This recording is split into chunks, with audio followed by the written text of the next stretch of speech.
Hello everyone, welcome back to ages study point. जैसा कि आपको पता है कि हम अभी बोच एंड स्ट्रीम का मॉडरेट क्वेश्चन देख रहे हैं, तो चलिए उसी के क्रम में आगे बढ़ते हैं। पिछले वीडियो में हमने 6-7 क्वेश्चन देखा था और आज के वीडियो में वही सेम सीन रहेगा, 6-7 क्वेश्चन देखेंगे। तो चलिए शुरू करते हैं। व्यक्ति 750 मीटर अप स्ट्रीम 675 सेकेंड में और 7.5 मिनट में वापस आता है, तो चाल बताएं।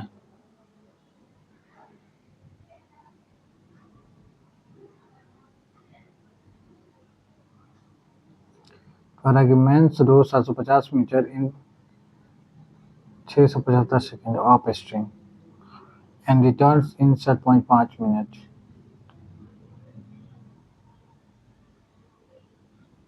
ठीक है, तो चाल फाइंड स्टिल वाटर स्पीड, मतलब बोट का मैन का स्पीड बताना है। तो 750 मीटर जाता है, 750 और देखिए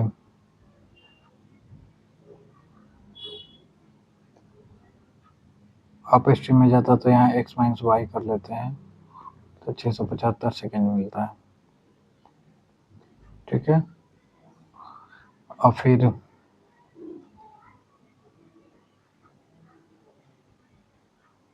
सात सौ 50 मीटर ही वापस आएगा। आप जब वापस आएगा तो उस समय डाउन स्ट्रीम रहेगा, मतलब धारा की दिशा में जाना होगा, तो लगेगा 7.5 मिनट, मतलब 7.5 मिनट। तो 742 3 45 यानी कि 450 सेकेंड लगेगा। ठीक है, क्लियर है। स्पीड को बताना है किलोमीटर पर आवर में। चलिए पहले मीटर पर सेकेंड में निकाल लेते हैं, उसके बाद में बताएंगे। 25 से लगाते हैं तो ये हो जाएगा 25 गुना 50 और 25 7 175। ये 25 से लगाएंगे तो 25 3 75 30 हो गया, ये 10 हो गया, ये 9 हो गया। ठीक है, यहाँ कटाते हैं तो 15 3 45, 15 5 75, मतलब x माइनस वाई का वैल्यू आया 9/10, जबकि x प्लस वाई का वैल्यू आया कितना,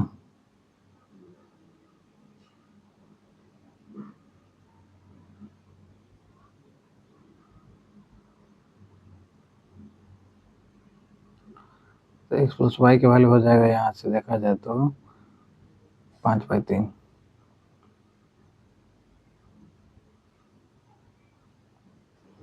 चलिए, तो हमको x का वैल्यू निकालना है, इसको कैंसिल आउट कर दिए तो 2x का वैल्यू कितना हो जाएगा, 9/10 प्लस 5/3, लघुत्तम कितना हो जाएगा 23, तो ये हो जाएगा 27 और ये हो जाएगा 10, तो 10 बजे 50, 77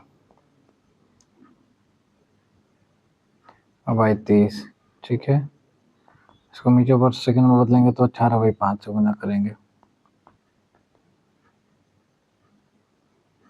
ठीक है, तो ये 14 12 और ये हो जाएगा आपका 6 5 30। ठीक है, तो 77 गुना कितना हो जाएगा 154 और बचे 5 5 25, तो 25 छक 150। ठीक है, फिर 4 बचेगा, 40 होगा, एक मतलब 6.1 किलोमीटर पर आवर के आसपास आ रहा है। तो आंसर हमारा इसका नियर अबाउट क्या हो जाएगा, ऑप्शन नंबर डी। आगे बढ़ते हैं दूसरे क्वेश्चन की तरफ। कह रहा है कि बोट स्पीड और स्ट्रीम का स्पीड का रेशियो कितना है, 36:5 है। डाउन स्ट्रीम टाइम कितना, 5 और 10 मिनट है। तो आप स्ट्रीम टाइम बताना है। तो देखिए बोट का स्पीड जब 36 का रेशियो, तो ये 36 हो गया और स्ट्रीम का हो गया 5x। ठीक है, तो डाउन स्ट्रीम जब जाएगा तो ये हो जाएगा स्पीड ओवरऑल 41x, और अप स्ट्रीम जाएगा तो हो जाएगा 31x। ठीक है, तो जब 41x के रिस्पेक्ट में ट्रेवल करता है सेम डिस्टेंस, तो उसको लगता है कितना 5 घंटा 10 मिनट। तो यानी कि इसको मिनट में बदलें तो 5 और 10 मिनट तो 1/6 हो गया है ना, इतना मिनट। तो जब अप स्ट्रीम में जाएगा तो कितना लगेगा, टाइम को t मान लेते हैं। तो ये 41x प्लस हो जाएगा 31/6 बराबर 31x मल्टीप्लाई t। ये 31 से 31 चला गया, x से x चला गया, तो ओवरऑल टाइम कितना निकला, टाइम निकला आपका 41/6 मिनट। 41/6 मिनट का है तो 6 मिनट प्लस 5/6 मिनट। तो इसको सेकेंड में बदलना है तो 7 से मल्टीप्लाई करना पड़ेगा। ये 10 बार में चला गया, यानी कि 6 घंटा 50 मिनट। कोई दिक्कत? चलिए आगे बढ़ते हैं।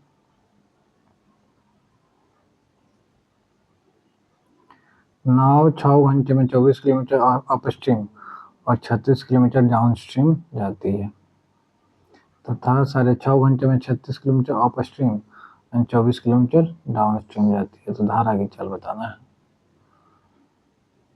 तो देखिए 24 किलोमीटर जब जाएगी अप स्ट्रीम तो समय 24/x-y, ठीक है। यहाँ हो जाएगा, जब डाउन स्ट्रीम जा रही है तो दोनों ये प्लस हो जाएगा। तो ओवरऑल कितना लगता है, 6 घंटे लगता है, ठीक है। दूसरा केस है, ये जब 36 जाए अप स्ट्रीम, ठीक है, और 24 जाए डाउन स्ट्रीम, तो लगता है 6.5 आवर। इसमें हम गुना कर देते हैं कितना से, 24 3 72 और 36 9 72, ठीक है। तो ये हो जाएगा 72/x-y plus 36 3 108 by x plus y बराबर 6 3 18। यहाँ से 2 से गुना करेंगे तो ये 72/x-y plus 24 9 48/x plus y बराबर हो जाएगा 13। घटाने पे जब घटाएंगे तो ये कैंसिल आउट हो जाएगा। फिर बचेगा आपका 108 में से 48 गया तो 60/x प्लस वाई बराबर, यहाँ 18 में से 13 गया तो 5। तो x प्लस वाई का वैल्यू कितना हो गया, 12 किलोमीटर पर आवर। अब यहाँ x प्लस वाई का वैल्यू 12 रख देते हैं, तो 12 रख देंगे तो ये 36 3 बार में चला गया, यानी कि 24/x माइनस वाई का वैल्यू कितना आएगा, 3 आएगा। तो x माइनस वाई का वैल्यू कितना हो जाएगा, 8, ठीक है। तो x प्लस वाई का वैल्यू 12 आया और x माइनस वाई का वैल्यू 8 आया। अब आपको स्ट्रीम का स्पीड बताना है, तो इसलिए इसमें x को हम कैंसिल आउट करेंगे, ठीक है, y को जिंदा रखेंगे। तो 2y बराबर कितना हो जाएगा, 12 या 24। तो y का वैल्यू कितना हो जाएगा, 20 नहीं, जोड़ना नहीं था, माफ कीजिएगा, घटाना था। तो यहाँ 2 हो गया। तो स्ट्रीम का स्पीड कितना हो जाएगा, 2 किलोमीटर पर आवर। कैसा लगा सॉल्यूशन, कमेंट में ज़रूर बताएं। चलिए आगे बढ़ते हैं। स्टील वाटर स्पीड है 22 किलोमीटर पर आवर, स्ट्रीम है 4 किलोमीटर पर आवर। तो डिस्टेंस इन 15 मिनट, तो 15 मिनट अप स्ट्रीम में। तो अप स्ट्रीम में कह रहा है, तो अप स्ट्रीम में क्या होगा, धारा जो है बोट के स्पीड को रेसिस्ट करेगा। तो ये 22 किलोमीटर का स्पीड ना होकर ये स्पीड हो जाएगा आपका 18 किलोमीटर पर आवर, ठीक है। आपको टाइम कितना दिया गया, 15 मिनट। 15 मिनट को घंटा मतलब तो 7 से भाग देंगे तो ये 4 बार में चला गया। तो ये हो जाएगा 4.5 किलोमीटर, ठीक है। Option number A. आगे बढ़ते हैं।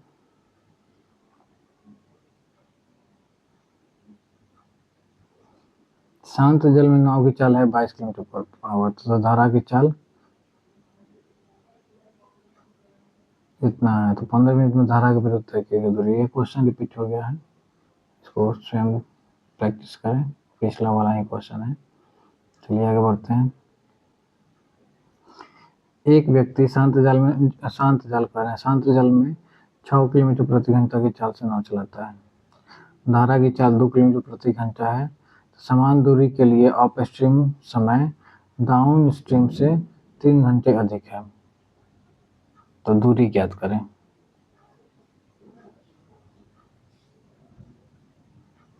समान दूरी के लिए है ना।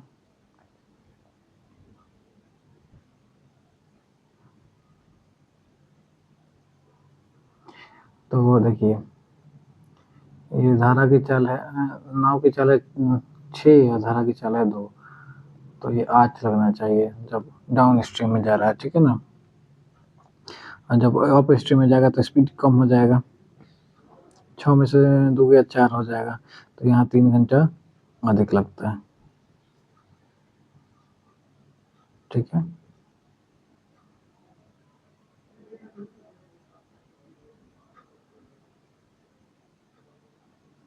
तो 3 घंटा अधिक लगता है।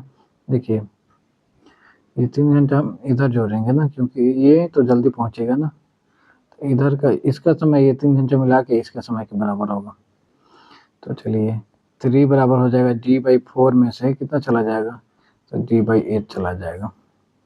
तो 3 बराबर लघुत्तम हो गया 8, तो यहाँ 2d - d, ठीक है। तो 3 बराबर हो जाएगा d/8, तो d की वैल्यू कितना हो जाएगा 24 किलोमीटर। कोई दिक्कत? Option number B. आगे बढ़ते हैं। धारा के साथ चाल है 20 किलोमीटर पर घंटा, तथा धारा के विरुद्ध कितना है 10 किलोमीटर प्रति घंटा, तो पूरी यात्रा की औसत चाल क्या है, तो औसत चाल बराबर हो जाएगा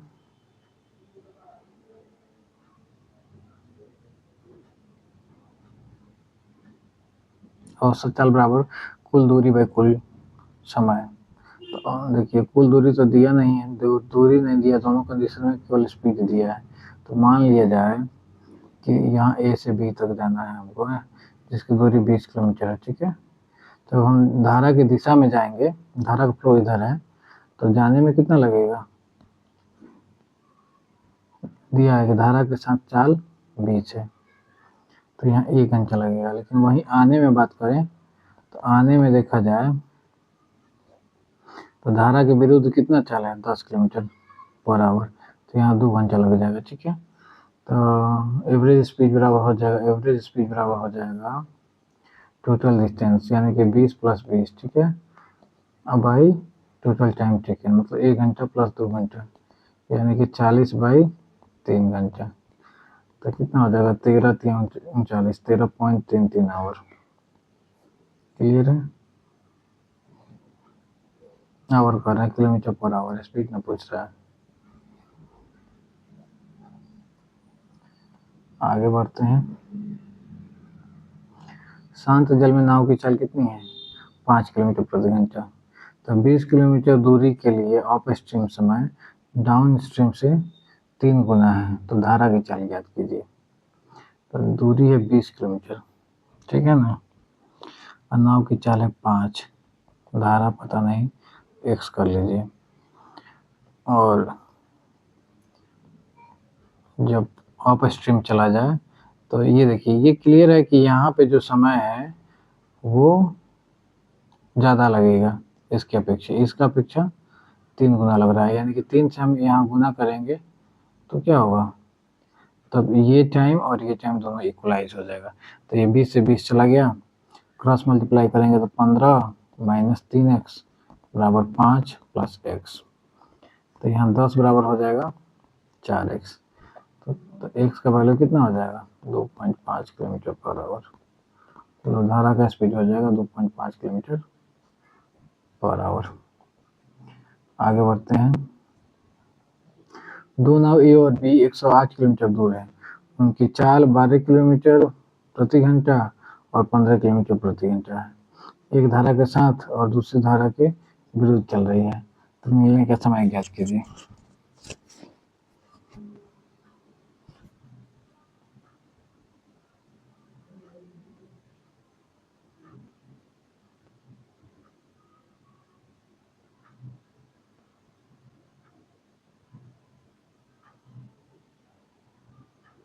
यहाँ देखिए, यहाँ तो क्लियर नहीं किया है, 108 किलोमीटर दूर है। ठीक है, तो एक का स्पीड है 12 किलोमीटर पर आवर। ठीक है, मान लीजिए कि ये इस डायरेक्शन में फ्लो कर रही है। ठीक है, और दूसरे का 15 किलोमीटर पर आवर। यहाँ पे धारा का स्पीड नहीं दिया है, तो हम ऐसे एज्यूम कर सकते हैं कि ये जो है ये धारा के हिसाब से चल रही है, मतलब धारा की दिशा में चल रही है। तो ऐसे देखें तो टोटल डिस्टेंस हो गया 108 किलोमीटर और 15 12 27 किलोमीटर पर आवर, है ना। ये कट गया तो 4 बार में चला गया, यानी कि 4 घंटा लगना चाहिए, क्योंकि यहाँ पे धारा का स्पीड नहीं दिया है ना। तो ऐसे क्वेश्चन के हिसाब से नाव को मिल जाना चाहिए 4 घंटे बाद एक दूसरे को पार कर जाएंगे। ठीक है, तो कैसा लगा वीडियो कमेंट में ज़रूर बताएं और चैनल को लाइक करें, शेयर करें और सब्सक्राइब ज़रूर करें। Thank you very much. स्वस्थ रहें, मस्त रहें।